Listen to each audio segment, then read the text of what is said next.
Did I mention my love is Ridicous? My love is ridiculous. God, I hate that movie. If only the music wasn't so catchy.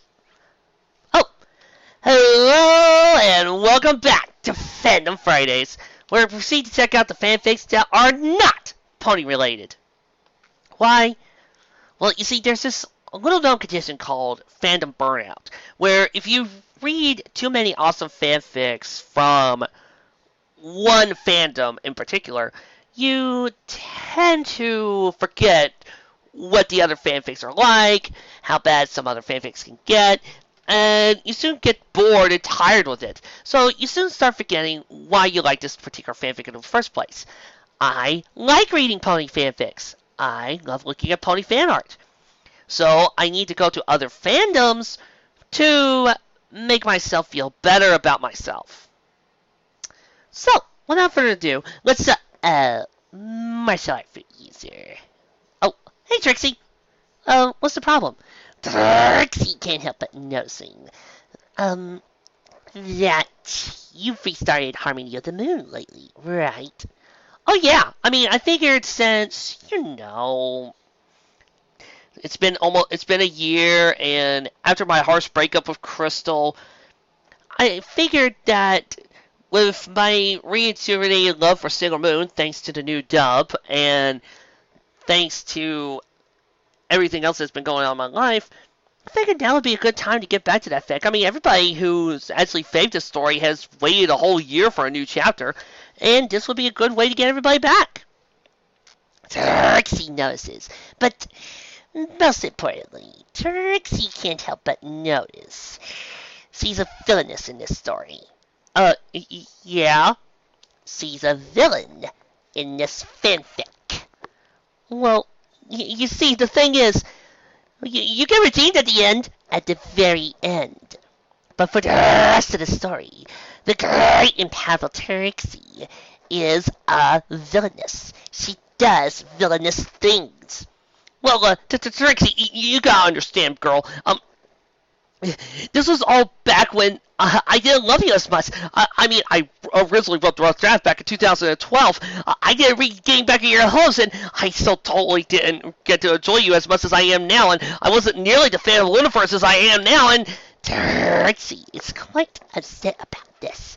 Well, you gotta understand, Trixie, I didn't want to chase the rough draft too much, and to do that, what you're expecting me to do? Put in Princess Twilight and make the villainous star sign glimmer?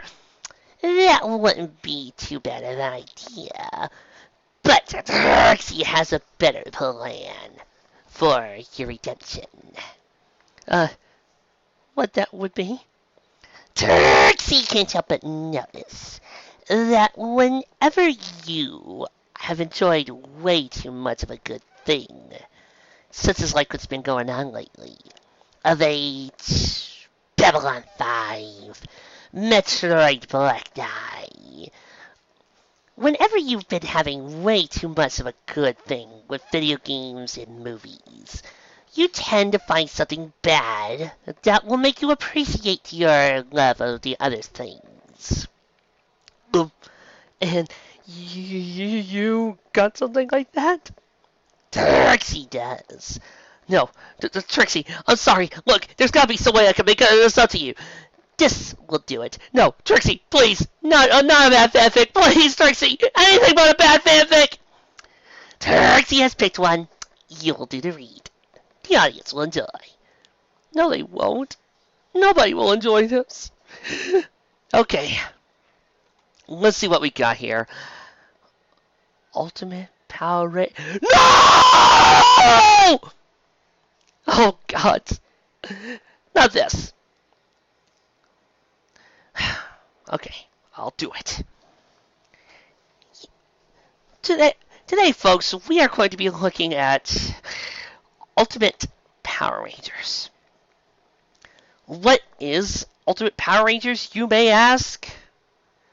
Well, like the title says, it's kind of like an Ultimate universe of Power Rangers, wherein the author takes all of the information from Sentai and mixes it in with Power Rangers.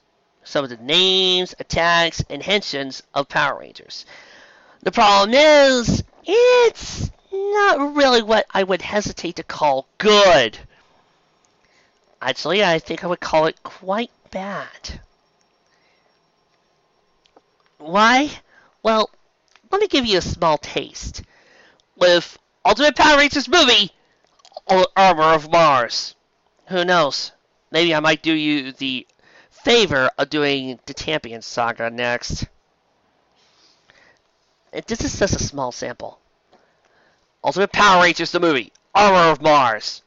Now, I've read this story, but since this is a movie, and the author is expecting people to have treated this like a movie, then it would make sense that, the fanfic should be able to allow me easy access to its universe without having to see the rest of the show, right? Right? Alexandria, Egypt. An archaeological expedition set up camp in the barren wasteland of Alexandria, a deep underground ruins. Shouldn't that be singular? That appeared, Greco-Roman in design, had been discovered, and the leader of the expedition was investigating it personally. Dr. Chain was a middle-aged Japanese man. Sailing is what I do, with glasses covering a pair of dark eyes. His hair was black and neatly trimmed. I'm so glad we actually got that full-on description, thank you. He ran his fingers across a dusty, ornate box of stone as his eyes looked over the descriptions. His face lit up as he recognized him. "This is it," he said quietly as he slid the box free. "Never do that! That never turns out good for anybody!" A stone leg with 3 golden discs, tapped by leather straps. Okay, somebody has an impressive BDSM gear. It was strapped inside the box. The armor of Mars. After all this time. A pickup truck was parked near the hole in the ground that led to the ruins. A thick cord extended from the truck into the chasm below. A driver received a call via radio from Dr. Chain. "All right, sir," the driver said. "It'll be just a sec." The driver leaned out the window and looked behind the vehicle as he shouted to the other group members. "That was Dr. Chain! Pull him up!" The driver turned forward again as his breath caught his throat. A muscular man dressed in a light suit of gold armor was standing in front of the truck. He had a slim gold headband and a bloodthirsty grin. Before the driver could scream for help, "Ink!" the stranger smashed his fist through the windshield and bashed into the driver's skull. "Ooh, nasty."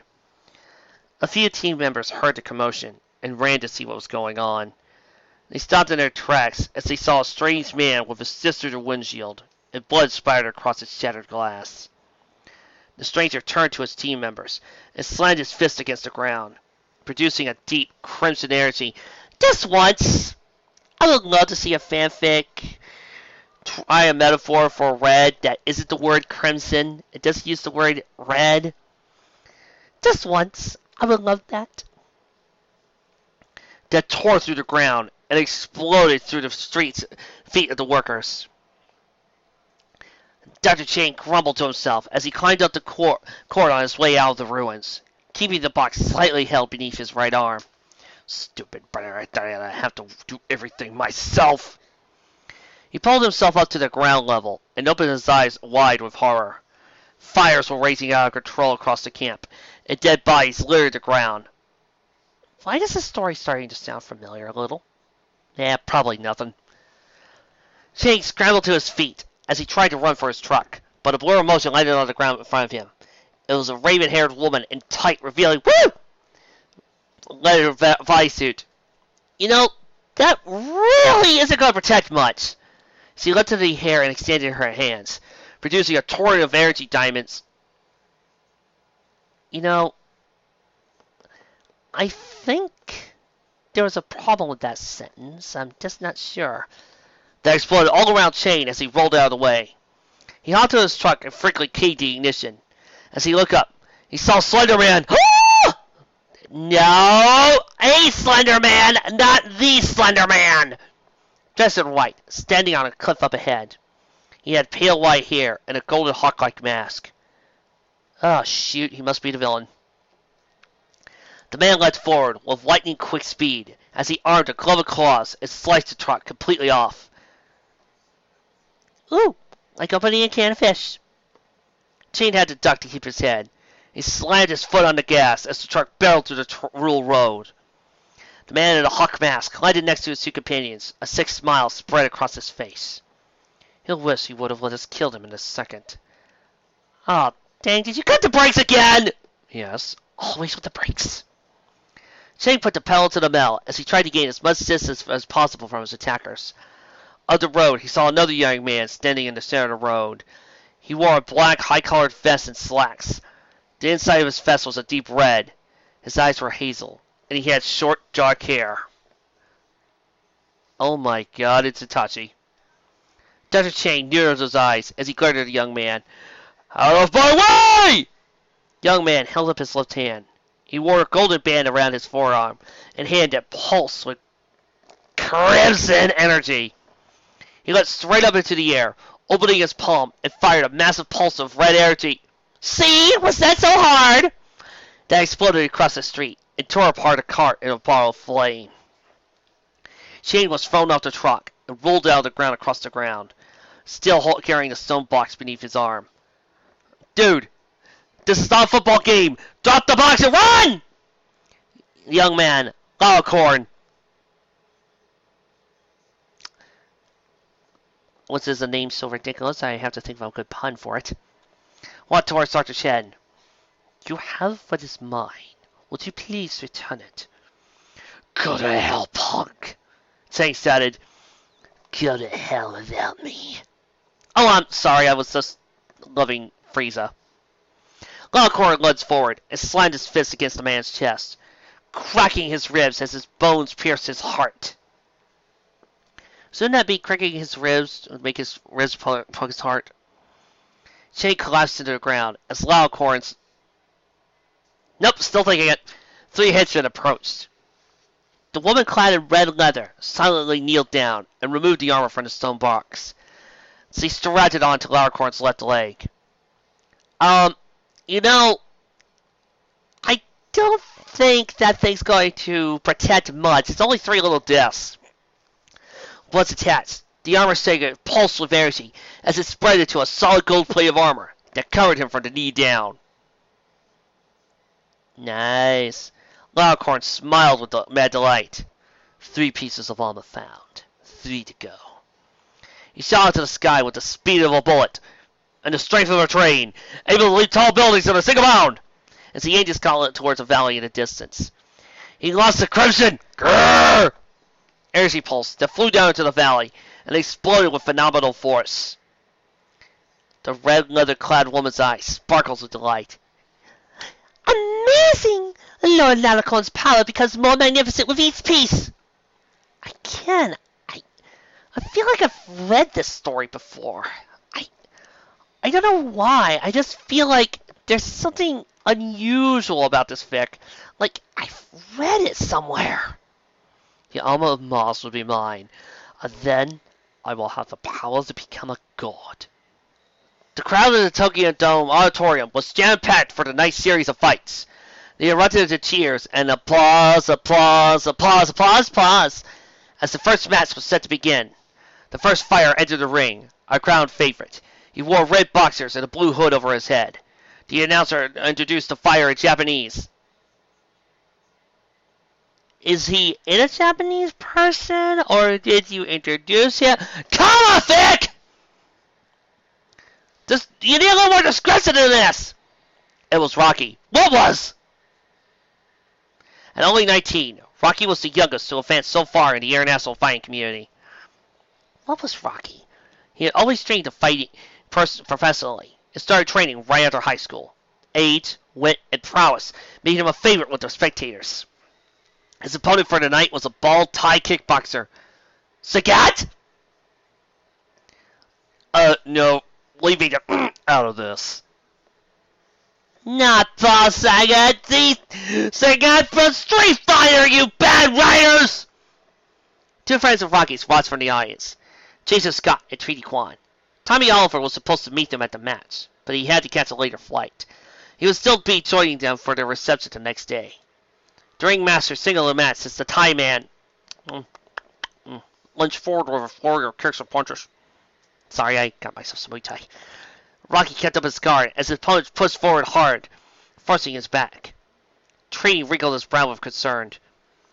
He's better than this. Why isn't he fighting back? Jason grinned. He's just getting warmed up, Trini!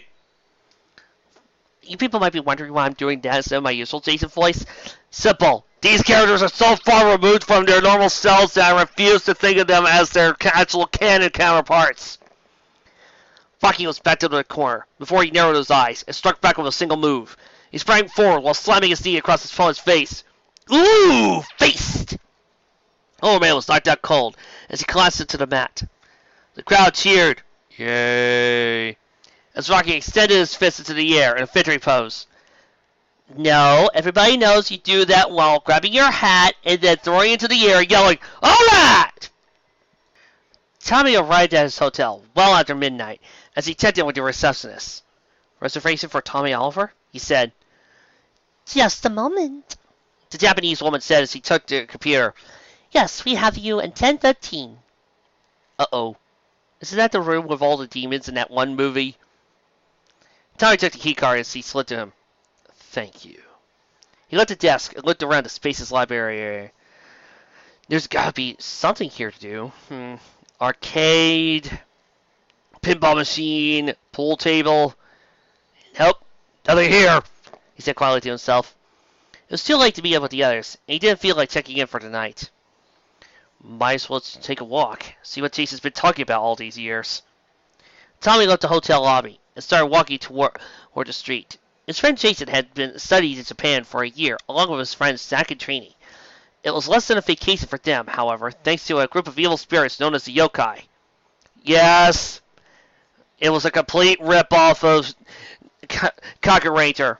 While Tommy and his team had been fighting the Gorma in the streets, Jason and his friends had been fighting the yokai in Japan. Like I said, complete and utter rip-off of Die Ranger. Oh, no. I'm not just meaning that he used some ideas for Die Ranger. I mean, this author used the exact episodes. No difference. He just copied one episode and then pasted it back onto the other. He just used the exact same thing over and over again. There was no difference. He used the exact same lines of dialogue, the exact same type of characters, the exact type of motivations. There was no difference. You wanted to see what the second season of Ultimate Power Rangers was? Go watch the Die Ranger box set. You'll get the exact same experience, only better. Tommy continued to walk onto the... Even despite their long-year war, Jason and the others still spoke highly of the country, especially Tokyo. Tommy continued to walk down the nightlit streets. He noticed an arcade from the corner of his eye. He didn't feel like up to bar hopping, and wasn't even sure about the drinking age in Japan, and he doubted any gyms were open. Remember, guys, Tommy is drinking like this because this thing is dark and edgy and mature, yeah! Tommy smiled as he sighed. What the hell? He walked to the arcade. A main character going into an arcade, visiting Japan. Why does this feel so familiar? It's on the tip of my tongue. A blonde-haired American teenager ran through the lightless streets as fast as he could, as a trio of silent shadows followed her from the rooftops above. No, we haven't done Hurricane yet. So he starts frantically for a place to hide, and spotted an open arcade packed with people. She ran inside. Tommy's hands danced across the controls in front of him, as his computerized character was defeated by a giant ogre on the club. Ha ha! Well, Tommy said as he sat back and grabbed his bag. That was fun. He stood up and started to leave when the teenage girl literally ran into him. Boom! Whoa! Are you okay? Tommy said. She looked at Tommy as his heart caught in his throat. The stranger in front of him looked remarkably like his first girlfriend, Shannon. Shannon had been killed by Goldar during Bandora's first attack against Hazel Grove 4 years ago. That was very vital information. Thank you. You couldn't have explained that in dialogue. Why? I'm fine. She said as her eyes started around frantically. I should have watched where I was going. I have to go. She ran past Tommy and headed toward the rear of the room as Tommy watched her go. Did that really just happen? Tommy asked himself. The skylight above suddenly shattered as three shadowy figures dropped onto the ground and surrounded a strange girl. Their bodies were covered in a shadowy material. Oh my god, it's the shadows! Run! Everybody run! We're doomed! Oh god, it's all over. We're dead. We're dead. John Sheridan won't be born for 100 years. Yeah, we're dead. Almost seemed organic. Their faces were covered in a bone white-like mass, and they had pale white hair. Gods, do I have to think of every single person with white hair as being evil? The lead shadow extended his arms as his body expanded outward like a towel. And what? What? What type of metaphor is that? It rippled as if blowing across the light breeze. His right eye pulsed with crimson energy. Oh, he was dancing! Before the soldier could strike, a red bag slammed into him and knocked him to the ground. Just, why am I getting so many flashbacks? Sorry to butt in, Tommy said as he walked forward, but 3 guys against 1 girl isn't just seem fair. Oh my god, I think I might not know. No, it's not Kakura Shambhala. The shadows turned and glared at Tommy as their hollow eye sockets pulsed with red energy. Tommy snapped into a fighting stance as the 3 shadows charged forward with blinding speed. The lead shadow leapt at Tommy with a flying crescent kick, but the ranger ducked under the blow and turned while slamming an uppercut against the creature's chest. He followed with a knife-hand strike to the shadow's neck with a first side kick. The second shadow tried to sneak up between Tommy and a blur of motion, but he snapped back and a hook kick smashed across the creature's face. The third shadow moved forward and Tommy spun around towards him while slamming with a reverse side kick to his face. The 3 soldiers rose back to the Tommy as Tommy wrinkled his brow with concern. Who are these goons? Lead shadow lunged forward with his swing across towards Tommy. He dodged each blow before countering with a reverse axe kick as he slammed against the creature's head, slamming his bone against the mask against the body disintegrated. Fear filled the hollow eyes as the 2 other soldiers sensing left the streaks of shadow disappeared. Tommy dropped his guard as he looked around at the arcade, finding the girl who was nowhere to be found. I'm sorry, that last part was just so boring. There was nothing entertaining about that. It just was so... Ugh! The reception of the next afternoon was an open courtyard in the city near a towering building of glass and steel. The people who were gathered slapped their drinks and snacked on finger foods as the blonde-haired girl from the night before wandered onto the scene. This time she seemed to have a purpose. This time, she was looking for someone. This time, she had a gun. She spotted a large man in a dark green suit with red hair, hunched over a pulse bone, and walked over to him. Excuse me, sir, she asked politely. Do you know which one of these men is Tommy Oliver? The man's face turned red as he faced the beautiful girl. She looked about 16, but nevertheless very attractive. Tommy Miles, he said. I wish I could say I was him, but I'm not. I'm not even sure I've heard of him. The girl sighed. Well, thanks anyway, sir. Sorry to have bothered you. She watched as the heavy-set man's eyes followed. Oh, please let her be legal. Please let her be legal. Please let her be legal. Please let her be legal. Nearby, Rocky was speaking with Jason and Trini. Have you heard from Tommy? Jason asked Rocky. Rocky smiled as he shrugged. No. Probably just waiting to make some kind of dramatic entrance. Just dramatic enough for you, Rocco. They turned to see Tommy walking towards them, with a jacket slung over his shoulder. Why does this keep feeling so familiar? It's on the tip of my tongue. Rocky smiled at the sight of his old friend. Yo, Tom! Nice of you to fellow show up. Heard you put on quite a show, he said as he grasped the others' hands and pulled each other to a hug. You son of a gun! Oh, I guess you could say that, Rocky said. Sort of sweet, anyway. Tommy looked at Jason. Hey, Jace. Nice to see ya. Tommy caught up with the 3 friends and felt a little uncomfortable while doing so. Even though they were like a family, as you can see through the rest of the stories, I mean, their characters were so well developed. He felt a little distant from them now. He spent the last year with his Zeo team, and barely spoke with Rocky, Jason, and any of the others during that time. You barely spoke with any one of them. At all. Oh, I'm going to get to that, because, you see, that is a perfect example of what I find wrong with the story. They heard a woman scream, "Ink!" As he looked toward the glass entrance of the lobby, he saw one of the shadow creatures holding a dead body in his left hand. He set his right hand and fired a low-level energy pulse that shattered the glass to pieces as he stepped forward. The woman that screamed bent away as he frantically shook her head. Oh God! Please don't touch me! And Shadow tossed the dead body on top of her as he shouted, "Get off! Get off! I'm not into necrophilia!" The Shadow stalked forward as the blonde-haired girl watched from the crowd, trembling with fear. The green-suited man noticed the girl was frightened and turned to the creature with snarling teeth. He charged towards the Shadow as he howled a war cry, but the creature merely lifted his hand and fired an energy pulse that runs through the bulky man's chest.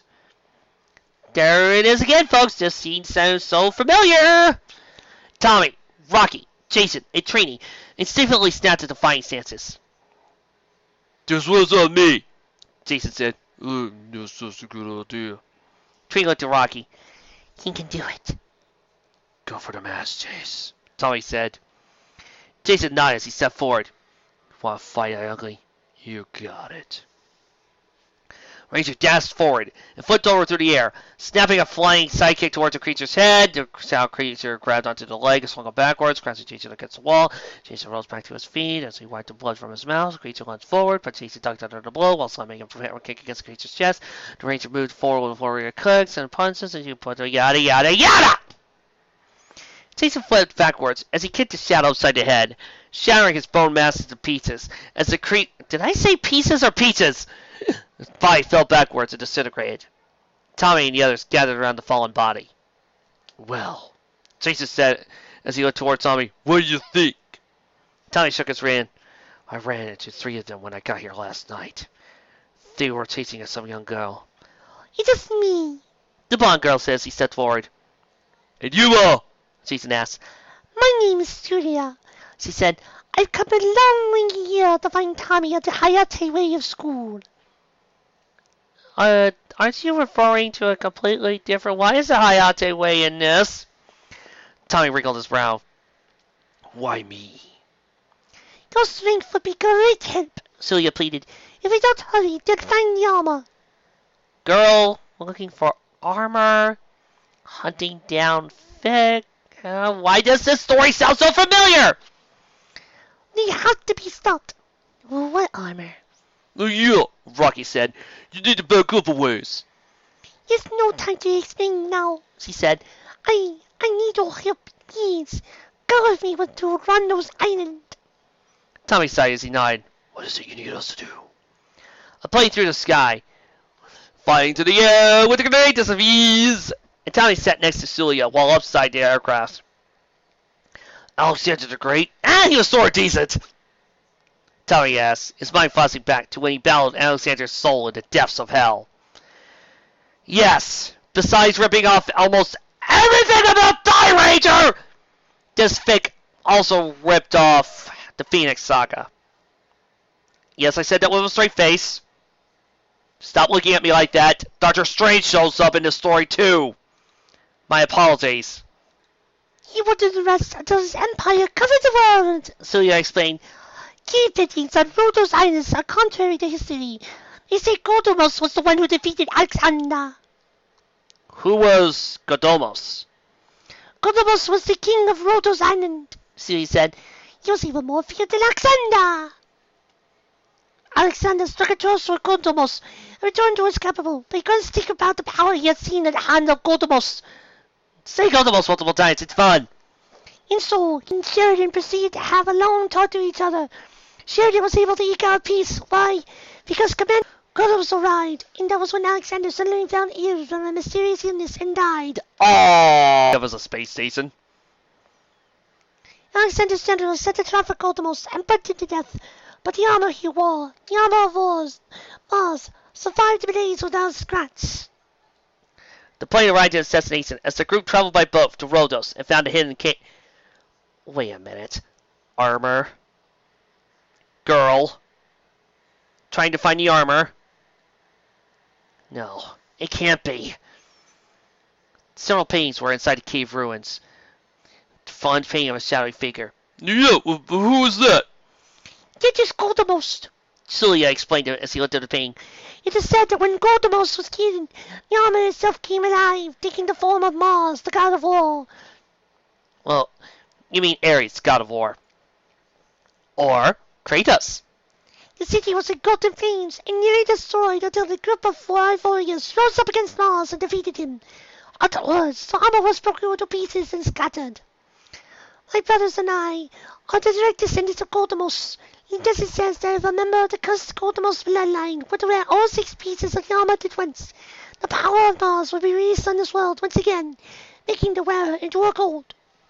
That would be fun. Wait a minute. Brother, sister, armor. Oh my god, it's Fatal Fury the movie! Well, you know what I'm going to do, guys? I'm going to actually go watch Fatal Fury the movie. But don't worry, I've got a plan. You'll not be fret without a live read today. Oh, no. I got an idea. Let's head down to the cave, Sally. Hey, RPG lover! I've got a good fic for you to read in my place this time. Come here. Oh, sweet. Yes, RPG lover. Come here, my dearest, sweetest little brother. Come on. Why do I not feeling about this? Oh, come on. You can trust this lovely little face. No, I can't. Yes, you can. I mean, come on. If you can't trust your big brother, who can you trust, my dear, sweet little RPG lover? Now, come on. Now, the first thing you should realize is that this is a parody of a Power Rangers fic. So, what I want you to do is read Rocky like Rocky Balboa, Jason as a typical strong guy, you know, like what fake Jason was in the recap, and then proceed to read Tommy in a stereotypical dark voice. And there's this girl named Celia. You should read her as a very high-pitched British woman, even though that makes no sense. And trust me, this is a good fic. Ain't that right, Trixie? See, Trixie thinks it's a good fic. Yes, yes, RPG lover, it is a good fic. It is truly a great fic. Yes, I am definitely the great and powerful Trixie. So, Wait, that's just a toy. Trixie's trying out a new trick and she's pretending to be a toy.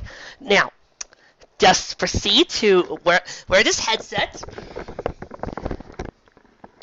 and get to reading. We are sit down. We are right about here. Alright. Well, come on. You know, I don't think he was telling the truth. That would be bad. Celia nodded. My brother already has half the armor. He wanted the power, but he's inherited the curse as well. One support beam suspending piles of the reach above cracked as the mounds of rock started to fall. Celia! Tommy shouted as he leapt forward and pushed her out of the way. The cave didn't separate time for Celia for the rest of the group. Alright, Tommy asked as she rolled off her. Huh? He's a girl? Yeah, yes. Thank you. Not a problem. Your arm! Celia said with concern to reach out to a blade gas across Tommy's arm. It's just a scratch. No. Yeah. He placed a hand on his wound and it started to pulse with a faint crimson glow. Oh, how are you doing this? Tommy asked as his wound healed. It comes with the bloodline. Now I'll tell you something else that comes with the bloodline. Oh, only guess you're a great dancer. They linked up together and entered further rooms with a tall waterfall. My gosh, that was nicely described. Celia removed the gold pendant from her neck. This pendant has been passed down in my family for generations! Oh, I've been reading this wrong. This pendant has been passed down my family for generations! She placed the gold object on a slab of stone as it slid downward. The waterfall peeled away, revealing a hidden doorway that slid up inside the rock. They walked inside the hidden chamber to find an archaic map of the earth painted on the walls. This map was built by my ancestors. It shows the location for all the armor pieces except for one. My father's already found one of the pieces from Macedonia, Thrace, and Egypt. If my brother gets his hand on each piece of armor, he shook her head as usual like... This sounds familiar!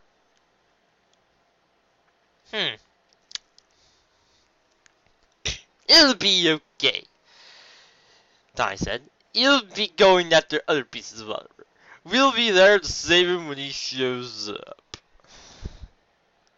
What are we waiting for us to this tough game? Let's get going for Loco and his boys get the armor first. With larger groups. Right. Tyson and Tree, you get to Baghdad. Rocky, Celia, and I will take Antakya? That can't be a real country! You're making that up! There's no such thing as Antakya. Did you mean Antarctica? I mean, there is just no way. Okay, I was wrong. It does exist. As a city, not a country. In Turkey, huh. Mount Court stood out the window of his two-story beach resort as his assistant stood behind him. He was dressed in a white suit, and she in a red suit with a skirt. Is there any word on my dear Celia? He asked. Celia and the accomplices have split into two groups of searching for the armor, baby. The smile spread across Lockhorn's face. Well, this should make things more interesting. Son Howard, Sivan. Antakya, Turkey. The plan landed in Turkey that night, and the group of three checked into their hotel. Afterwards, they headed to an outdoor restaurant to eat. Rocky, full course meal, he wolfed down so quickly, Celia was visibly impressed. Wow, you must have really been hungry. Rocky smiled seriously as he shrugged. Guys gotta have his meat and potatoes, you know. Tommy smiled. He was glad some things never changed. So tell me, what's the game plan? Well, the first thing we should do is check out the library.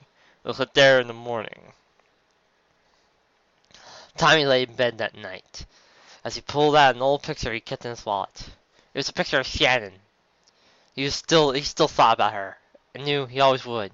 Seeing Celia reminded him so much of his former love. Shannon! He said softly as he ran his fingers across the picture. You heard a small tapping on the door that snapped it back to reality. Tommy rushed to his bed, walked over to the hotel door, opening the return knob. It was Rocky! Rocky! I just wanted to thank you again for coming down here.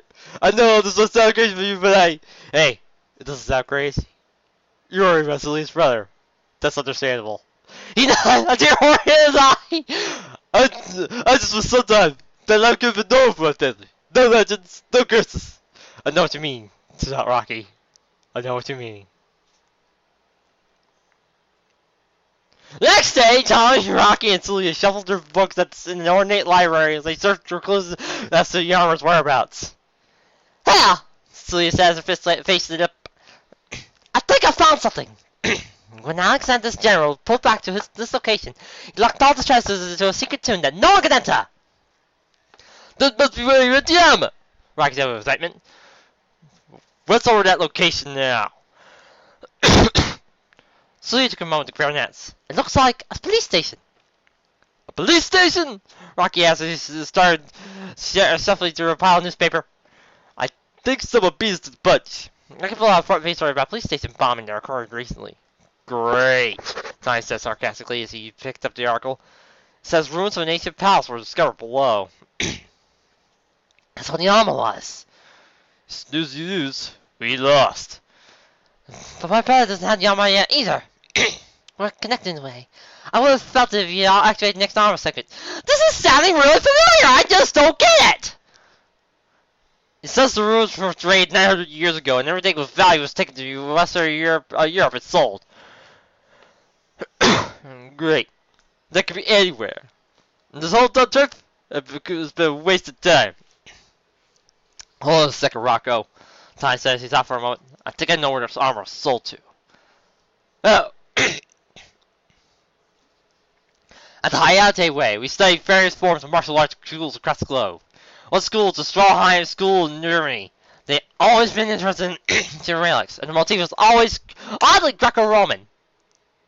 Sounds like it was worth a shot. Yeah. Hayate Way Hadouken. Sounds like it was worth a shot. Sign on. Rocky, get a hold of Jason and Tree and let them know about the change of plans. Celia and I will head to Strahlheim Castle. The 3 teens didn't notice the onlooker looked secret in the shadows. It was a stalker. Baghdad, Iraq. Time. 1:30. Pizza. What I had for breakfast? Pizza. Tony stepped out of the shower with a robe wrapped around her body as Jason stood by, visibly uncomfortable. Well, there's only one bag, so I guess I'll cross out the crutch. Are you sure? Jason said, okay. Oh, bro, it's okay. This is at the point of starting to have feelings for Trini. He just knew they were there.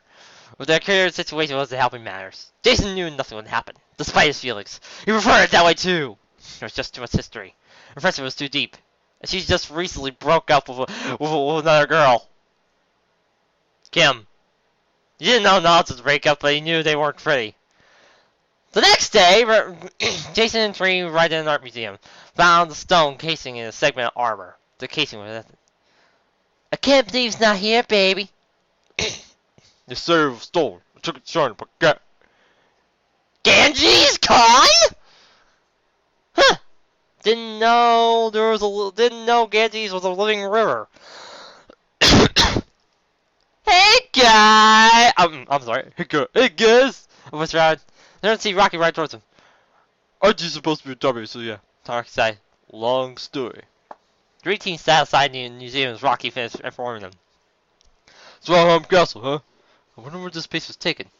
If it was somewhere in China, I bet Master Jubei would know something about it. Jubei? Who's Jubei? Who's Jubei?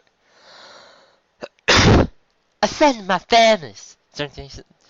He goes way back with Zendaya. Do you know how to find him? He does exactly keep a real profile.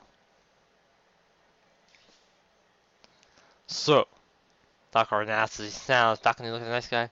The 5th piece is in China. Yes, my lord. His assistant in a red leather uniform, Panini, said. And Javin is heading to Germany for the 4th.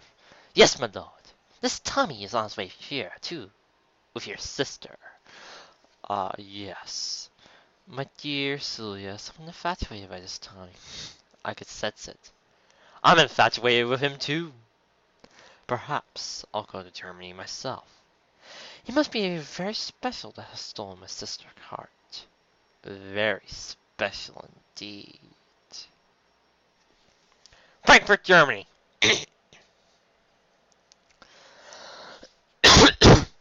Time to run through a small city street on a motorbike with Celia rolling the sidecar. He handled the bike quite well due to the experience of the GZ cycle. Tommy looked down at her as he rode on. Wait a minute! This is a revival of the Fury movie! Ready to roll, talking bike? I was born ready, Tommy! If you're tired, we can stop somewhere and take a nap. No, it's just good to be out on the open road. Let's keep going. The left side grinned across Tommy's face as he turned back to the road ahead. So his eyes open wide, his sockets looked at the air. No! So then quietly as wild, Chris and Nancy Spears shot a charge through the air towards the motorbike. Tommy turned to his left as the blast exploded against the pavement. He weaved across the road to avoid the air blast and exploded all around him, showering debris and pavement through the air. Tommy silently cursed under his breath as the shockwave sent his bike swerving out of control. Heading on towards the gas tanker. It's exploding. Dang it! I just paid my last payment! Mr. User, Mr. RPG Lover? Yes, Sunset? Martial Art Freak User wanted me to bring out this message. He just wanted to say, He would like to apologize for the trick, but he loves the Fatal Fury movie too much to continue riffing on it, so he's decided to leave you behind. Toodles, ha ha ha ha. Love, your dear sweet big brother. Sonny, Yes? where is he? I have no idea. If he sent you the message, you should know. How do you send you the message then? Via his glasses. Boop. I will find Oh! you. Son of a... I will find him. You said it wrong. No, I'm not doing it. Do it. I'm not doing it. Everybody's I'm not. expecting you to do I'm it. not going to do it. Everybody's expecting you to. So? So, do you really want to lose your fan base? What fan base? True. What? But I will find him. Where was I? The fire shockwave caused tank of gas. Where was I? Yes, it got hold of Celia and went straight here like a bullet as the truck smashed his bike. Tiny Celia landed on the pavement as the truck swerved and tipped over, skating towards him across the pavement. The two ran forward towards a parking garage as the tanker slammed against the wall and exploded.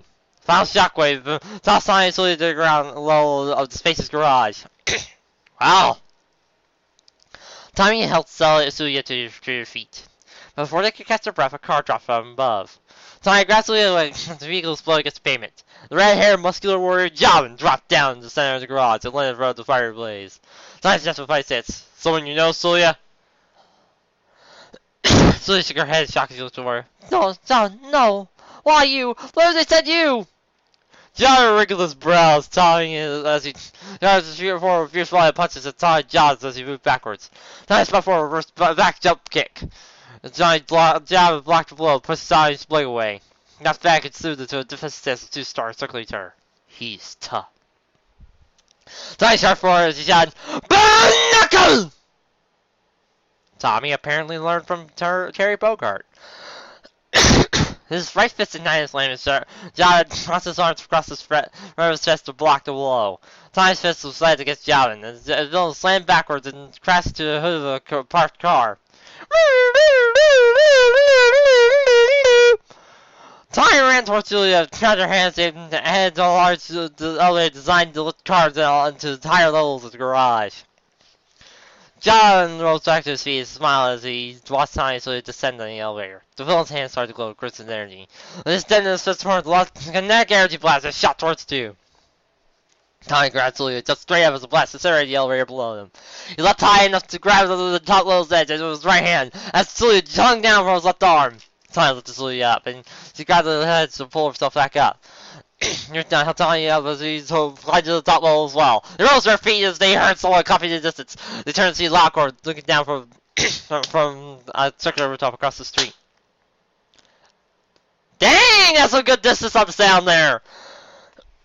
I've watched your little tussle with Java, Lockhart said. You're as Gary Stewish as I heard you to be. Tommy. So I Lockhart get to her failed always of wine. Brother! Tommy his eyes at the villain. Lockhart. Lockhart fast his fiendish smile. I have a proposal for you. You're serious, right? Join me on my quest. You seem medically qualified. Thanks, but no thanks, Lockhart. And here I thought it was such a generous offer.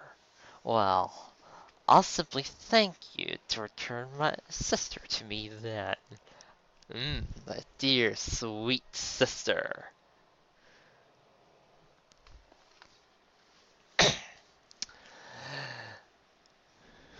I don't think so. Tommy snapped to his knife in any sense. Lockhart laughed with amusement. Really? Little Vance right in front of Tommy, blink of an eye, catching the ranger off guard.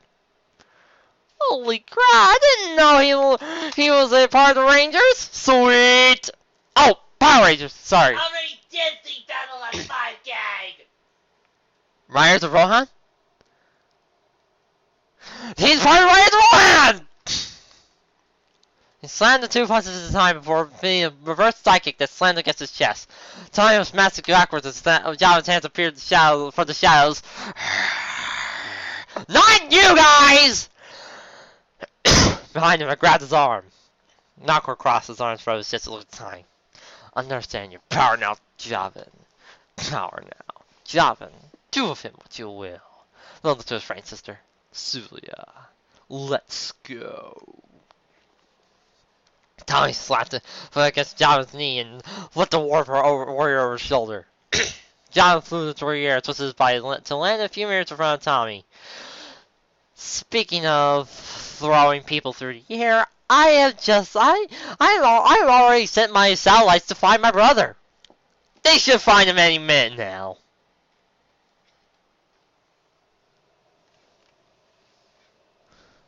And you can't hide from me! No matter how hard you try, because I've got sunset! Twilight? Yes. Where is my brother? In Detroit.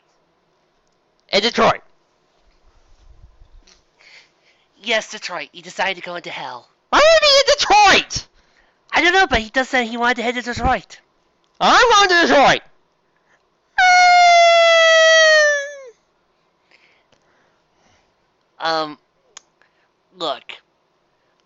Look. I told you before, I love the movie way too much. Look, if I wanted to watch Fatal Fury, I'll watch Fatal Fury. Yeah, but I love the movie too much to rip it. Now, brother, you realize that the movie isn't all that, it's fun. Not exactly a work of art. I'm sorry, excuse me?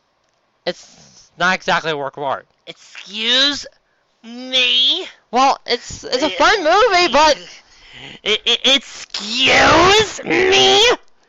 Did you have the nerve to insult one of my favorite video game movies of all time?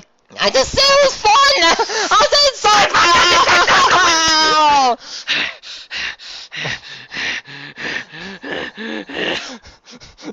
Calm down! Now, yes, you were saying about it being good. I mean, like I said, it was fun! It was good! That's a good point. But you also tried to leave out it wasn't a work of art. Oh! There we go. Now, you were saying about it being good and not riffable. Actually, I think it'd be very riffable. You were telling me about it being good. Like I said, it's fun! So, does that mean it's good? Yes, it's fun and it's good.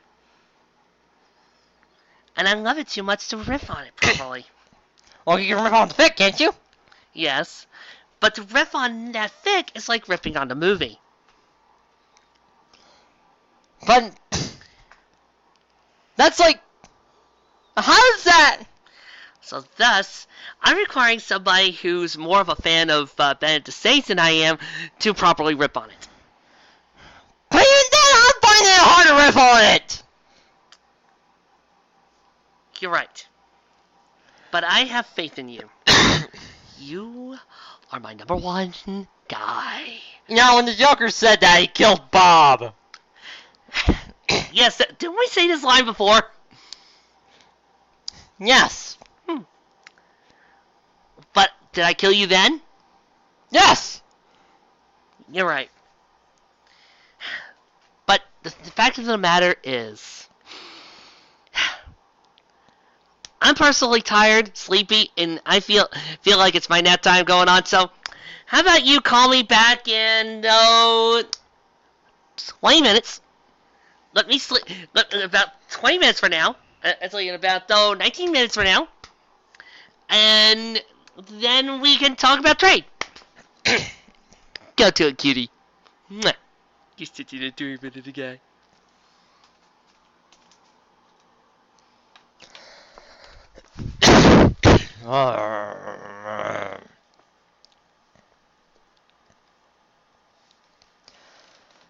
John slammed his fist around to John. Earthquaker!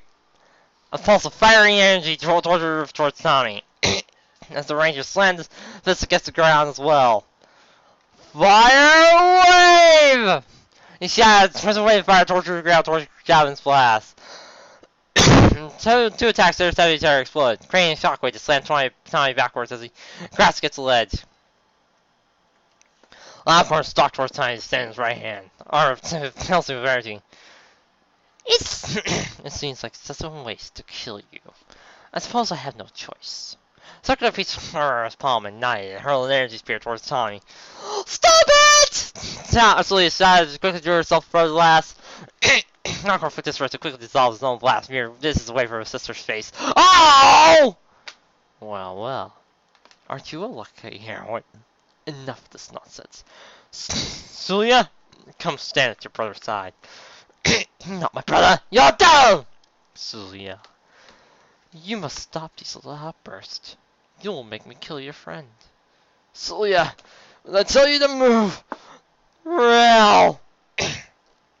Celia ducked out of the way as Tommy sprang forward, led his fist against the top. Flame Geyser! A massive explosive blast of the roof fired in top half of the parking garage. Tommy grabbed Celia and jumped down towards the stream below. At which point they drowned. Real downer ending, I know, but at this point all the other Rangers start having fun together. Jason and Trini walked into a nightclub, pulsing with multicolored bright neon lights and techno pop music. Jason shook his head in disbelief. Why would Master Jubei ask us to meet us here? It's hard telling with him. Let's get split up and look around. The two separated and moved towards the silver-packed crowd. Trini spotted the old man near a group of young, giggling Chinese girl a quarter of his age. Master Jubei? Oh, of course he's a perv. Trini, meet some friends of mine. My, how you've grown. Master, I need to talk to you. Later. No, Master, right now. Jubei noticed Jason moving on Trini across from his chest in an intimidating posture. Jubei rolls eyes. Alright. Check the Arrow Temple. House. Jason narrowed his eyes, looked over Jubei's shoulder. Get down! Jason shouted, but Jubei moved as lightning. The old master stood a little staff from his cloak and struck backwards against someone who tried to sneak up on him. It was a golden masked tower.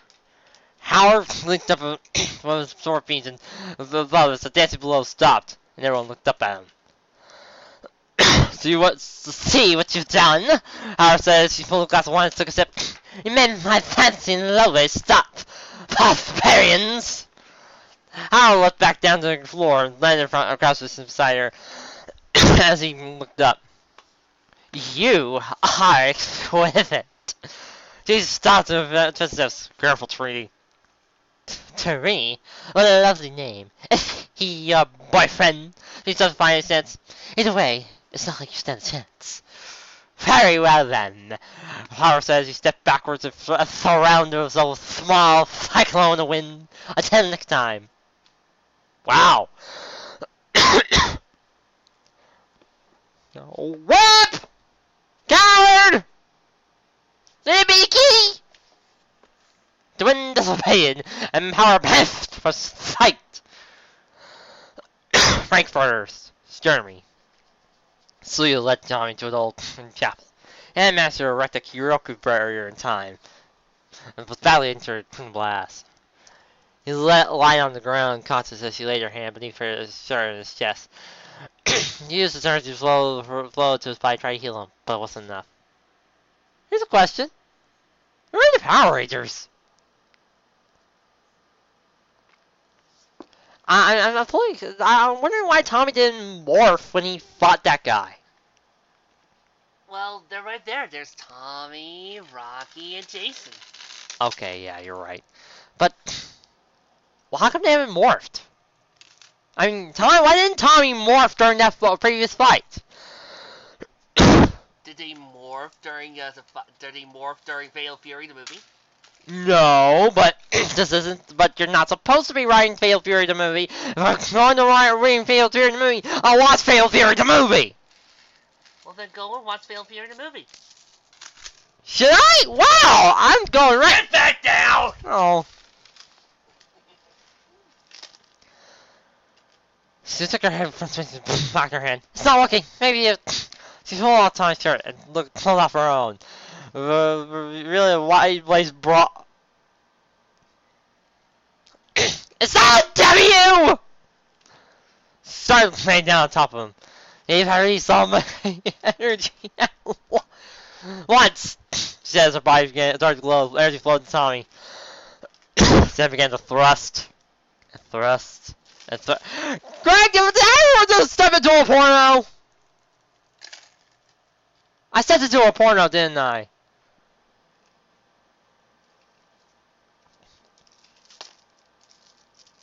Tommy slowly returned to consciousness. Images flashed before his mind. Images of Shannon. The last walk across the city street. Goldar's fiery sword blasting apart a building. Debris crushing his love. His eyes slowly opened as he felt Celia's heartbeat against his. Woof, woof, woof, woof, he asked, a little more confused. How do you use a lot of energy? I can't move yet. It's so cold. Bro, chicka wow wow!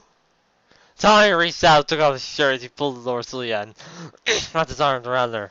Thank you, Celia. Tommy, who's now wearing a porn stash. I feel so safe here, Tommy. Her voice still weak. In your arms. Yeah, this is definitely the start of a porno. Mustache. Mustache. Such the condolences are. I'm afraid. Not just the armor, but my brother. Our father was an archaeologist, and the other side was his greatest discovery. What died shortly before we were born, and he raised us both. In between studies, of course. You remember the pendant I showed you in the cave? That was the reason my father and a colleague began researching the Godomus legend. He used the pilot and the map I showed you in the cave to find the first piece of the armor. Its historical value was obvious, but no one thought it possessed any mystical powers. Even though they didn't know that the armor possessed any mystical power, at least one person knew thought it was worth dying for. My father's colleague betrayed him, murdered him, took all the credit for himself. The murder was written off as an accident during the robbery. My brother couldn't handle this. Therefore, my daughter was shot in the process. During the struggle, he was drawn to peace armor, strapped to the right arm. You know, to incinerate my father's murderer. As with that, everything changed. He began searching for the armor. Everything will be okay. I promise. Oh! Oh, what are you gonna do with that? What do you think I'm gonna do? Bow chicka wow wow! Heavy promise! China! Trini stood outside the temple gates, waiting impatiently while Jason was inside. Several tools prohibited women to set foot inside. The wind kicked up around Trini as she, regular brow concerned, looked down the long path before her. I'm sorry, behind her. She noticed how her step into view, and revealed lots of blue energy dagger that swirled towards Trini. Trini flipped backwards, landed in arches, and energy dart passed beneath her. She snapped to a right stance as she faced her foe. I suppose you're looking for your armor too? A cold smile creaked across his face. What would you do if I were a young lady? I'd be happy to show you. Henshin! Or you could do a Nimpo short attack. A cloud of white energy dynamics appeared in front of her, south toward like bullets toward tower. Howard commanded the winds to form a protection field of air that the shards rocket ricocheted off of.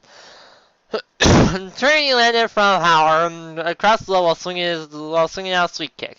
Howard leaped lower to blow, but Trini jumped in time to slam a spinning heel kick across his face. Howard was thrown backwards across against the stone staircase. Howard quickly rose back to his feet and snapped up a volley of energy daggers. Trini flipped backwards and... What button do I push again? This one here, silly. I'm not gonna show you again. My name is... Wait. Shit. Call me Double Tap. Yeah, that sounds better. Call me Double Tap. I researched this as I go and document some of the fucked up dreams I've been having in the hope of making them stop. Or at least figure out why I have them. They're not all the same dream, mind you, but some of them are similar enough that they might as well be. And, well, as long as I'm sitting here with this tape recorder, I may as well talk about myself. Maybe that'll help too. A few years back, I don't really remember when, completely broke with a pistol in fifth floor condition. And I thought I would try to move a bodyguard. At best, I'd make myself another night of room and board. At worst, I wouldn't be in need of food and shelter. And another unremarkable point would join the cows by scattered across the wasteland. But it was much of the last ditch resort, it was attempted suicide. I didn't get my kitty mark yet, so I thought, well, I have to let lose. It's a probably back up for it before I get into that. My dad was a merchant trader. I never met my mom. You gotta ask, she used to say. He was a funny guy, real fond of a bad joke. I was positive, even though he was basically a scavenger for a skirt to get a living. Sorry, where was I? Yeah, I spent the early years on the trail with him, going from settlement to settlement, watching him sell supplies of junk he picked up out in the waste. When I got older, he let me try my hoof and sell some of the things that he would pick up. But I wasn't much good at it. Wasn't a perfect childhood, things were pretty rough sometimes. Well, I was happy. We got by for a while anyway. When I was nearly a stallion, my flank still bears the day I was born. We got separated by a band of raiders while traveling from old Appaloosa to new Appaloosa. He told me to run. That's what I did. Never saw him again. That's how I ended up homeless. No money, no kitty mark, no family. I used to think I was the reason I never met my mom. But she hated me. Didn't want to see me. Guess a lot of the folks at New Appaloosa felt the same way as her. Then they tried to take me in. Well, that's true. There was this one lady who offered to let me spend the night at her shop at least once or twice. But I have never problem taking things that aren't mine. So, that didn't go well. I was young, but I was old enough to work. There was plenty of work around New Appaloosa. Problem was, nothing was really clicked. I wasn't good at selling things, building things, or fixing things. I wasn't even good at getting ponies drunk and taking their caps. Doing odd jobs barely got me by, and I was in a real dark place. One night, maybe a year after me and my dad and I got split up, I took a busted up pistol off of one of the raider corpses I was moving around earlier that day, and said it was all for nothing. There was a trader moving out the next morning. I covered up my flanks, asked if he was hiring protection. That was that. The trip started out pretty uneventfully. Just me, a traveling merchant, and a pair of back promen. It was dry and hot and boring. I was surprised how much I missed that. Nostalgic almost.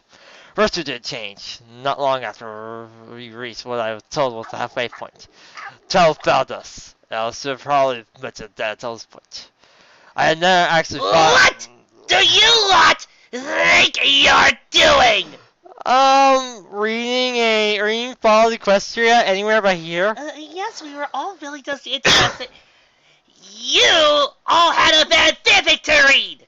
You get back to reading that one little story, or else Trixie will have all your hides!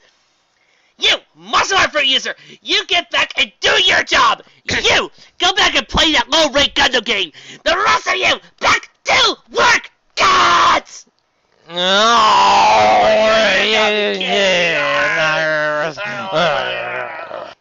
Now, get back to work, Mr. User. Fine. I won't be reading Fall Equestria anywhere but here. She was at the edge of consciousness, her sight first returning, then hearing and smell, taste, and touch in sequence. Her sense of magic flared to life as he felt the stars moving, aligning to twist open her dimensional prison. No, not Twilight the Terrible either. You can read that later. Oh, but I still want to. Fine. Oh, where did I? Okay, training, fight, you started contact. How training landing? Here we go. Howard quickly rose to his feet, and snapped off a volley of energy daggers. Training fled back towards her, avoid the daggers, but he quickly exploded across the ground beneath her, centered beneath the arms behind her, grabbed shockwave that knocked her to the ground. Inside the temple, Jason heard the explosion after retrieving the armor. Inside the box beneath his arm, he ran outside the temple, stopped to the strikes. He saw, however, standing on his column, holding Trini by the neck. I am going to give her the neck massage of her life! Treaty! No, no, no, Howard said. Who first moves is this young lady because Celeste and happy. Bastard! My parents were married. Jerk! Idiot! Hey, I passed my grades! Perhaps, Howard said with a cold smile, assume that the other is in that box. Place it on the ground and move away. Jason nodded as he placed the box down and started to take a few steps backwards. Howard looked to the ground while still holding Trini and bent down toward the box. It was at that moment Jason decided to strike. The razor sprang forward with his elbow towards Howard's face. The villain twisted his body and used Trini as a shield. Oops! Jason then broke Trini's face. Stopped less than an inch for Trini's face. Stupid believers. When Howard launched a counterattack, the villain used his free hand to launch a flurry of strikes to Jason's head flying backwards off his feet. Whee! The Ranger then used his pole to slam back fist into the column. As the structure crashed following the impact, Jason slid to the ground. Howard laughed. Ha ha! At least stand up, you coward, Howard said. He twisted Trini's head so he could look into his eyes.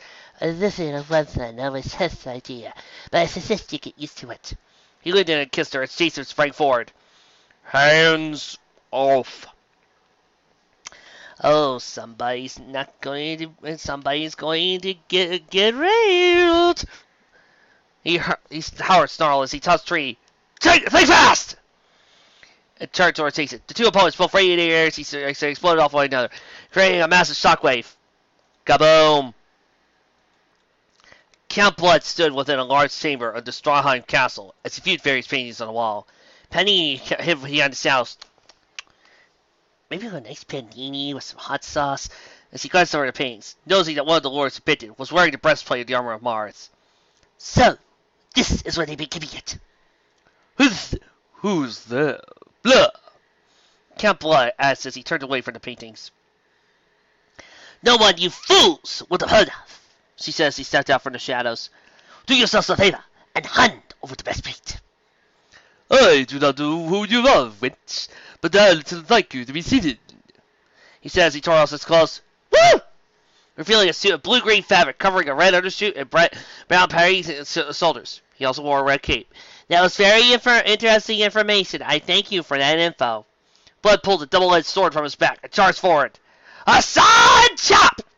Stabbing his sword in a blur of motions as Panini dodged each blow. He whipped out his cape and whipped it good and wrapped it around her before snapping it open and tossing her aside. Panini landed on the ground as Blood charged her, swung his blade low. He looked over the blow, arced through the air with the greatest of ease, landing behind her opponent. Blood turned to face her. Not bad for a woman, but you're still no match for me. Panini started to radiate a faint purple hue. Oh my gosh, he's super saiyan! The brick walls behind her started to shake before blasting open. Two large torrents of water shot forward and slid against Blood. He was sliding against through a brick wall as his body crumpled to the ground. How's that for a woman? She said as her fallen opponent to find the breastplate. Foggy stepped into the corners of the castle as water just reached above his heels. Who? He said as he looked around the room. Looks like compass over left, you know? He spotted a fallen passage to his left. An elderly servant slouched against the entry. Rocky ran over to him. You okay? The man didn't seem to be breathing. Rocky sighed and shook his head as he stood up. Tommy and Celia entered the room, feet splashing in the wire. Cold, cold, cold, cold, cold, cold, cold, cold! I guess we're a little late, huh? Tommy said. Rocky turned to a face for his leader. Hey, you okay? Yeah, Tommy said, thanks to Celia. Celia's face suddenly turned pale as she dropped to her knees and grabbed the sides of her head. No. Laracon, no. Celia, Tommy said as he and Rocky leaned toward her. What is it? Celia screamed. Laracon, stop. Again, once he says, I'm going to figure out a good pun for this one. Japan. Nothing interesting to report. Larcord hovered in the air with his private chamber, breastplate circling against his chest, as red energy thrashed through and around his body. The energy slowly dissipated, and Larcord landed in front of his throne. No, there is only one left. And Larcord said. Panini nodded. We have no news yet, my lord. The key must be in that pendant. In a baseball game? Oh, pendant! Celia razzed around her neck. Lacorn said, I want the three of you to go fetch the pendant and read it for me. Allow nothing to stand in your way. Once we have all the pieces of Yama, we can begin to rule the world! Governed only by the limits of our imagination. Tommy, Celia, and the other Rangers regrouped inside the other's rooms, trying to plan their next move as they sat on the cold stone floor. Woo, cold! I'm so sorry, everyone, Celia said. it is all my fault. Tommy shook his head. Don't be so hard on yourself, okay? We're all here because we chose to be. That's right. Jason agreed. Not your fault we weren't good enough. You know, come on, Jason, Rocky said. Who knows? There's still one piece yet. Train shook her head. That piece could be anywhere. No, Tommy said. There has to be a clue somewhere. Quick! Somebody call Batman! I think the answer is in that pendant, Celia. The descendants wanted to hide their secrets from anyone outside the family. The key has to be in that pendant. Yeah, but Tom, Rocky said, we already got over this place with a fine-tooth comb. Rocky slammed his hand against the wall, and a brick suddenly slid forward. Luckiest safe way ever. The brick opened in a hidden chamber on the side of the ruined walls. Whoa, Rocky said as he and the others stepped inside. A ray of red light was coming from the far side of the wall. Through a hole no thicker than a needle. They looked toward the source of the light. Go to the light. I bring you peace. To the light. Julia said, You must be coming from the other side of this wall. Tommy looked. Was like the size of the pendant. Celia nodded as he removed the pendant from her neck and placed it inside the wall slot. The beam of light was redirected and shined in the direction of the map across from it. It's sunny on the map. That must be where the last piece is, Tommy said. The Dead Sea, Israel. The group traveled to an ornate hotel in the city.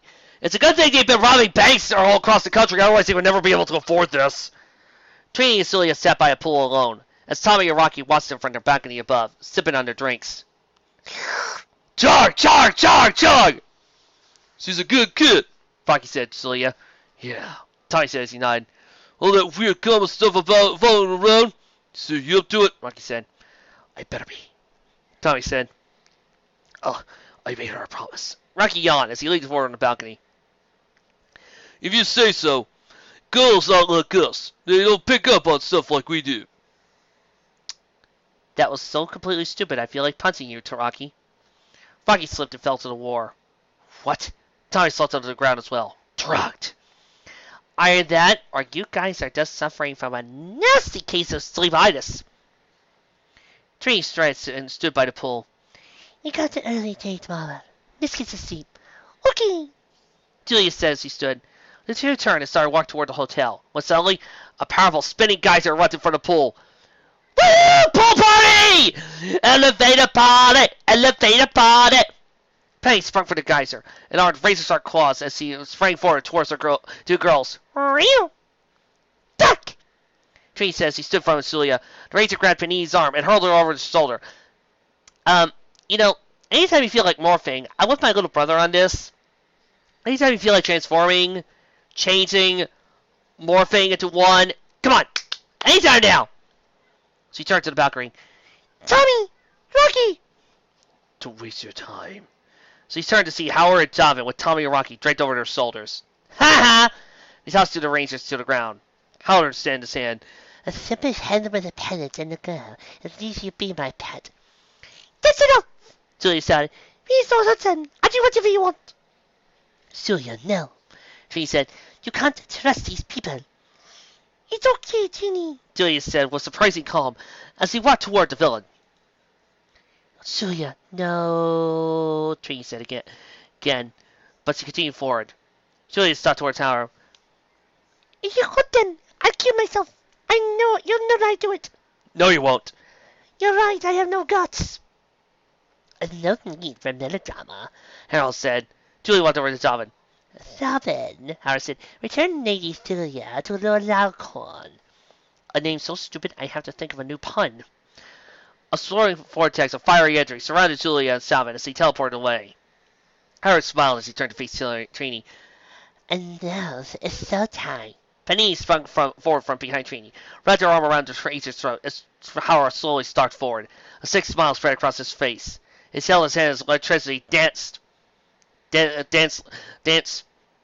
Your friends don't dance, then they're no friends to mine. Wait! It's the cockatoo ninja tie! A voice shouted from above. They looked to see Jason staring down at them from the roof of the hotel. No, I'm sorry, so see you coming. Trey took advantage of the distraction and flipped Panini over her shoulder. Jason snapped into a fine stance. Alright, bastard. I told you my parents were married! This time, you're dead. Jason flipped off the roof and descended toward Howard at his feet as he sighed, Nipple! The Ranger's kick radiated with energy as he streaked towards his opponent. Howard led straight up into the air, and Jason's blow exploded from beneath the pavement before him. The villain looked down at the Ranger and snapped off a pair of energy blades. Why do I do that? It hurts every time! The blades exploded against the ground with tremendous ray of force, causing a massive ball of flame to erupt.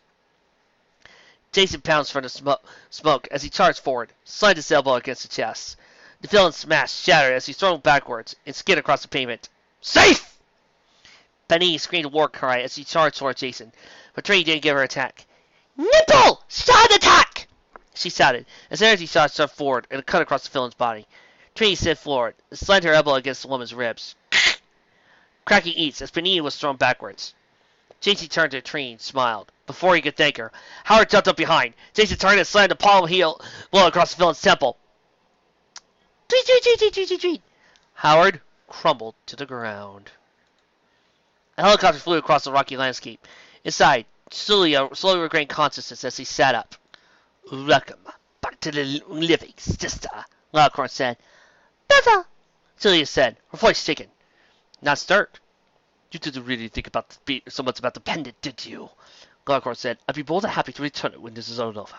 Consider it a token of thanks for helping me find the armor of Mars. Loudcorn closed his eyes as the armor fragrance he saw started to pulse with blood-red energy. What, not Crimson? Javin, he has been successful. Celia shook her head. You mean? Darkhorn snarled a smile. How do you do that? The armor of Mars is mine, dear sister. The helicopter descended toward a small island on the shore of the Dead Sea as his passengers disembarked. Javin stepped forward towards him as Darkhorn smiled. You remind me to reward you, Javin. With death! Javin walked over to Celia as he kneeled in front of her and extended a pendant.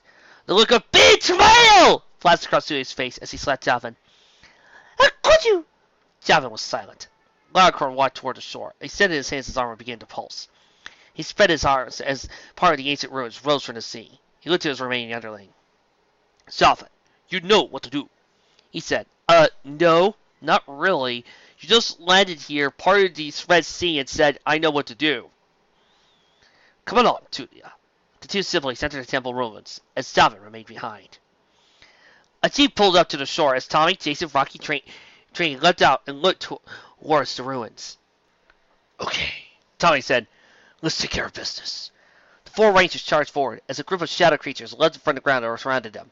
They snapped into fighting stances. Oh, snap. Tommy, Trini said, you got this. Go find Julia. You will get out of here, Rocky added. Okay, Tommy said as he ran off, knocking a soldier out of his way with a double flying kick. Go get him, Rocky said as the villain sprang up behind him. He turned and slammed a tornado kick. You know, I would really like to know what these look like rather than you just saying that they have these fancy names and titles. Trini fled forward, wrapped her ankles around the child's head, twisting as he dropped that soldier to the ground. Another trio charged at her. Fire attack. Wow, real creative naming attack there, Jason boy.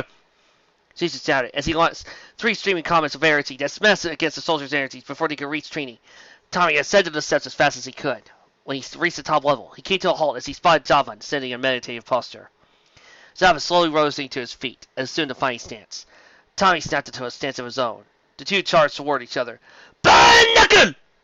Tommy shouted as his fist energized with deep power. Javin swung his fist forward, as well as it ignited with an orange flame. Both his fists slammed against each other, producing a massive energy wave that shook the ruins to its very foundations. It felt like a nice little blizzard. Larkorn led Celia deeper and deeper into the open temple. Nope, still haven't figured out the joke. where a statue of Goldemos was found. The figure of Goldemos was leaned over, being driven into the ground by spears of several soldiers. On the head of the statue was the final piece of armor, a 3-disc golden headband. That didn't protect worth crap! Stop now! Julia pleaded. Why are you still gone? Alcorn grabbed his sister's arm and pulled her along as they walked toward the statue. Tommy and Thomas' fists were crackling with energy as they pressed against each other. The resistance for the two blows created a whirlwind of energy that tore across the stone floor. Tommy flung his fist aside, allowing Tommy's fist to move forward and slam against the villain's chest. Tommy was knocked backwards as his back slid against the pillar, and he slid to the ground. Wow, I'm so glad so much time was devoted to that fight. I'm so glad that we put so much effort into understanding the characters' faces during that battle. Why? Tommy asked as he ran towards Shavin. Why did you stop? Thomas struggled to speak. With that much energy out there, we were both going to die. I figured if one of us were to live, it should be the one of us who could save Lord Larcorn and Lady Suya. Thomas' eyes rolled back as he died. Well, I'm so glad he died. I'm so sad he died. I felt so bad. Larcorn reached forward and grabbed the headpiece. Larcorn, please! Julia pleaded. You put on that headpiece, I'll lose you forever. If it means finally having revenge on those that destroyed our country, why not become a devil? Larcorn said as a man grinned spread across his face. Let's see you get revenge. What are you going to do when someone comes to get their revenge against you, dear sister? Larcorn laughed. Who will take revenge against the god, my dear sister? Me. Suya! Tommy shouted. Larcorn narrowed his eyes as he turned toward the ranger at the other end of the wide corridor. Tommy! You've come this far. It means you defeated Tavin. Very well. Tommy, you shall become the very first to fight the god. No, actually, that would be Goku. Larcorn started to put the headpiece on as Tommy ran forward. Don't do it. But he was too late. Larcorn placed on the headpiece as a storm of crimson energy filled the ruins and streaked up into the heavens themselves. The temple vibrated with power as the armor around Larcorn expanded to cover his body with a seamless coat of silver and golden armor. The temple vibrated with power as the armor around Larcorn expanded to cover his entire body with a seamless coat of silver and golden armor. Larcorn lighted on the ground again, eyes mad with energy. It's amazing, he said as he rolled his hands into fists. Every cell in my body is exploding with power! Larcorn extended his fist and produced a massive, twirling wave of crystal energy. It seemed like a fist that curved toward Tommy. Tommy leapt straight into the air as the fist passed beneath him, arced upwards, exploding through the temple roof. I hope you have it, once! Tommy was still in midair when Larcorn appeared behind him in the blink of an eye. Larcorn placed his hands together in a fist and slammed against Tommy's fist. Tommy was thrown towards the ground, but flipped and twisted and landed across resistance. The ranger looked up to see Larcorn staring down toward him. Tommy flipped upwards, aiming a kick toward Larcorn as he started rising tackle. His kick pulsed with energy. Larcorn grabbed Tommy's legs, releasing him. Tommy was thrown out of control through the air, sliding against the pillar, crushing most of its stone as he went limp and fell to the ground. You sod, Larcorn said as he stood and watched Tommy struggle to his feet. Humans and their limitations. Oh, they try to raid their consciousness, improve their bodies, but they only go so far. Right now, I, however, have descended humanity. Does he mean transcended? Well, so now are you an ape? I, Larcorn, have become a god. Larcorn extended his hands towards Tommy as he built up an energy pulse. You stand cursing your own humanity. A stream of comet streaked towards Larcorn's side and splashed against an invisible energy shield the villain was erecting. He turned his gaze to his left and spied Jason. Leave him alone, Jason said. The ranger sprang forward, aiming his elbows towards Larcorn's face. Larcorn caught the blow with ease, and Street leapt forward in the air from behind Jason. Get those start attack! She shouted as her energy shot towards forward. The blast, ricocheted the invisible barrier as Larcorn tossed Jason aside. Tree flipped towards Larcorn, aiming a fly kick towards his head, but he wrapped around strands of crimson energy and tossed her aside. Trini fled through the air and landed on her feet as Jason rose from the ground. Trini, Jason said, get Julia. Rocky landed on the ground and jumped towards Larcorn. Tell my flash kick! He shouted as he launched an energized tornado kick towards the villain. Larcorn, guys, what would be really nice, what I would really like you to see you doing would be if you morphed! Ranger sighed. Jason leapt towards Larkorn while the villain was in midair, lost a flying sidekick. Jason ricocheted off of Larkorn's air shield and fell to the ground as the villain emitted an airsy fist. Jason flipped backwards and fist tore up at the ground, alarming sight, creating a shockwave that blasted him forward. Larkorn started to slip down towards Jason, but he didn't get close. Gravity will. Rocky shouted as the tornado blew edgy and erupted from the ground, blocked the villain's path. Morph! Morph! Tommy's eyes slowly opened, and Celia leaned over him. Tommy. Trini stood up and saw Tommy stand up. I'll leave the rest to you, she said to Celia. Tommy grabbed her wrist to keep her from going. No, get Celia out of here while you still can. But Tommy. Now, Tommy said. He looked to Celia. Don't you worry. He said reassuringly, I'll do my best to bring your brother back. Tommy ran off the bow, and Celia's eyes followed him. Blasted his he flashed in the middle of the temple as Rocky was thrown back first to the ground. The razor rolled on balled his hands to the fist. Larkorn moved the air to his hand. Looks like this is it for a hero. Before Larkorn could strike, Tommy slid the fighting pick against the villain, knocking Larkorn backwards. Tommy landed us in the fighting stance. Come on, Jason, he said, fell to his right. You too, Rocky. Rocky stood to Tommy's left. Trini got Celia to safety within numbers. I can fight too, Celia said. No, Trini said. Not all fight are fun with fists. You can't help but Tommy by fighting, but you can help him by believing in him. I'm not doing it. Okay. To believe in me that believes in you. Tommy, Rocky, and Jason leapt backwards through the air as Larkorn produced an airsy cyclone that tore through the ground. The villain streaked forward to slam a fist against Jason, but Trini leapt towards the air, slammed a kick up against him. Larkorn grabbed his wrist, tossed her aside like a rag doll because she is a woman and women are weak. Ow! Trini, Jason shouted as he pushed off from the wall and leapt toward her. He grabbed her while in midair. Larkorn's air exploded around him. One of the pulses cut across his side as he groaned in pain. The two rangers landed as Larkorn walked toward him. His pulses outward the air as he crushed her. Larkorn's forearm cracked to rev air as he pulled the arm back in pain, groaning in anger as he clutched the air. Those are tips, Rocky said as he slid his fist on the ground. I am not Crusher. Oh, I forgot to mention, they also ripped off Roman warriors. Apparently, this thing is the rip-off that keeps on ripping! Bucky passed out for the air drain as he collapsed to the ground, but not before his massive shockwave of air tore through the ground and exploded towards Larkorn's feet. Morph! You freaking idiots! Gods! But Power Rangers fanfic doesn't have exactly one scene of them morphing! Gah! Hear the pain. No, dear you, Surya. Oh no, Tommy said quietly as he shook his head. Celia was standing with a piece of sharp stone piercing through her arm. My brother is not the only descendant of Kodos, she said. The number of bonds has only strengthened our bond. She extended the shards over his chest. Goodbye, Tommy. No, he said as he ran towards her. Die! Larkorn shouted as he fired an air pulse towards them both. Tommy pushed Celia aside, but it was too late. She drove the charge to her chest. Larkorn screamed as he backed away, his armor cracking on the left side of his chest. Why? Tommy said as he shook his head, scooped her in his arms. Celia saw it was squeaking. I had to. It was my destiny to break this curse. Promise me, Tommy. If you love me even a little, strike my brother in the best fate. You can do it now, please. I can't, he said as he shook his head. I'm not going to let you die. Tommy, she said as he reached out and ran her head across the side of his face. It was never your choice. Celia's body went limp as Tommy slowly set her against the ground. He turned to face Larkorn as he narrowed his eyes at the villain, rolled his eyes in his fist. Worthless fool. How can you ever hope to defeat me? Next time I strike, there will be nothing of you but stinking meat. And maybe some fried tofu. Tommy started his fighting stance. Don't you dare underestimate me, you arrogant bastard. My power is unburied! You die! Larkorn shouted. Larkorn extended his hands and fired a massive wave of energy towards Tommy. Tommy erected a key barrier as he pushed toward the energy wave.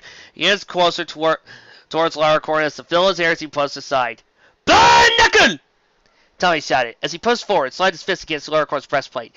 Energy flared around the temple, then dissipated. The disc of armor fell to the ground as Larkorn collapsed to the altar, all fours naked. Woo!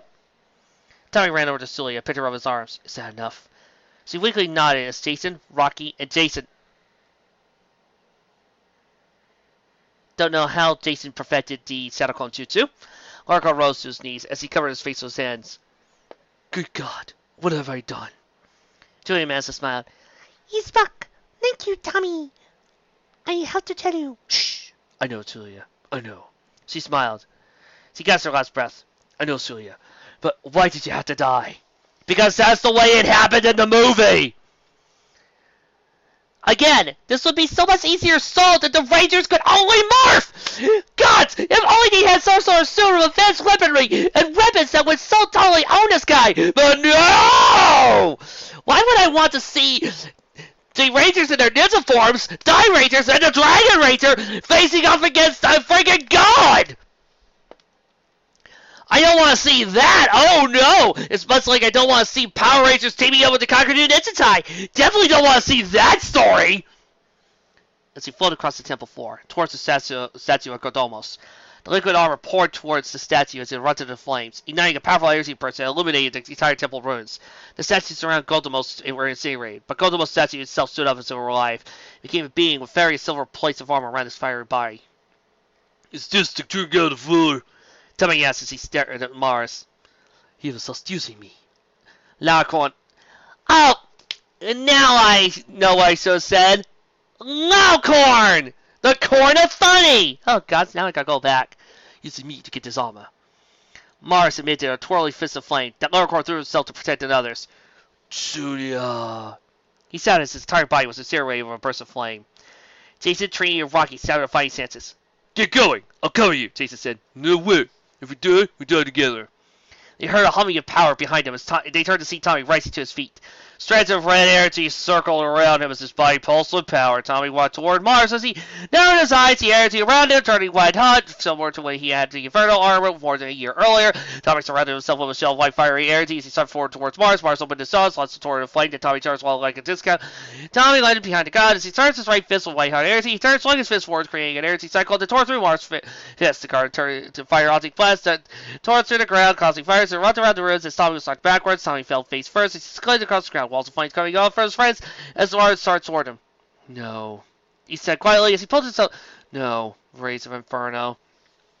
A massive burst of white-hot flame ignited the temple ruins and incinerating Mars and the armor around him. Tommy proved himself to be the most scary Stu character of all time. They all sat around, said it's all over. Tommy said, "Let's go home," and then old Angel played.